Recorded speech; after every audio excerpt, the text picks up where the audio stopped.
Now it's really nice that we can get out here and work on the habitat. It's something I've been doing for a long time as a professional in the hunting industry. Been working on deer habitat and working with clients since 2005 on my own lands, going back all the way to 1995. So we're going back a ways. But some things have really changed throughout the years. And one thing, working on a lot of timber cuttings now and working on plantings. I planted 9,000 trees back in 95, 96. But really different now in that there's a great understanding, gained a lot of experience. Probably worked on 1,500 different client parcels since that time around the country. And now when I do something, it's more specific for a certain species. And there's a greater understanding of how that fits together with what we're doing on a given land and how to apply it. For example, used to be where I lived in Michigan, I had a lot of conifer, a lot of public land around, big hardwoods, big giant wilderness parcels, and you learn that. Grew up in farmland in lower Michigan. Hunted there for about a 10-year period. Hunted in public land in Pennsylvania for a long period of time. So you start to understand all these different habitats and how everything's related. So it's not just cutting timber and saying, well, cutting timber is great for wildlife. We like doing that. It improves stem count regeneration, get briars, hardwood regeneration, woody shrub tips so deer can eat. But it's also cover for small game species, and you start to learn that in an area like this, we'll run into grouse. When we get up on the cuttings on the edge of the field up here and the switchgrass that we install, that's great for rabbits, also pheasant. It's also great, this is a great area for turkey nesting, especially as it relates to those field edges, get into the hardwood regeneration. So while we do some of the same practices that we did in the past, it's a lot better now because we're actually specifically looking at it like, if we don't have good in this area, ag land, this isn't the same in a northern wilderness area, but in an ag land area like this, if we have really good grouse populations, we have really good pheasant populations, we have great nesting habitat for turkeys, and then we have rabbits, then that's going to indicate that we have a great whitetail property. So we're looking at these indicator species. So gone are the days where you just went in and cut, said, hey, we're going to do a timber harvest here, and we try to attract deer. Now we're doing a timber harvest in this location next to a switchgrass field out in the open. We're creating hardwood regeneration on the line, on the edge for turkeys. And all of a sudden, we're creating wildlife improvements in habitat for many different species.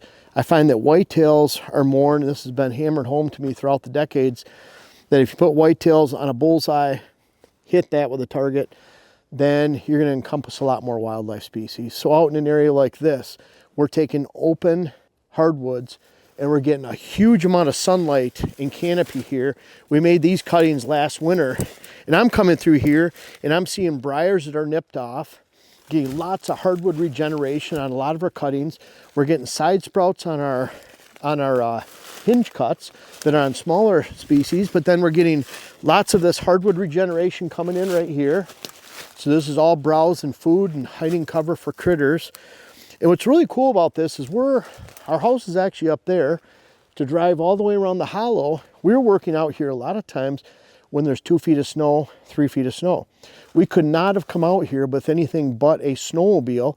And even then, there's not a lot of areas to turn around. So we're stopping and starting. Huge difference when we come out here with the side-by-side and we have the tracks on it.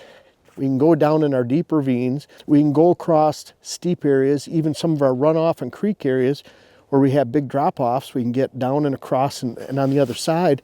And so what it's done is, yeah, the habitat and what we do has changed throughout the years, but at the same time, we're able to get into very remote locations, even on our property here in Minnesota, and actually work on and improve the habitat all winter long.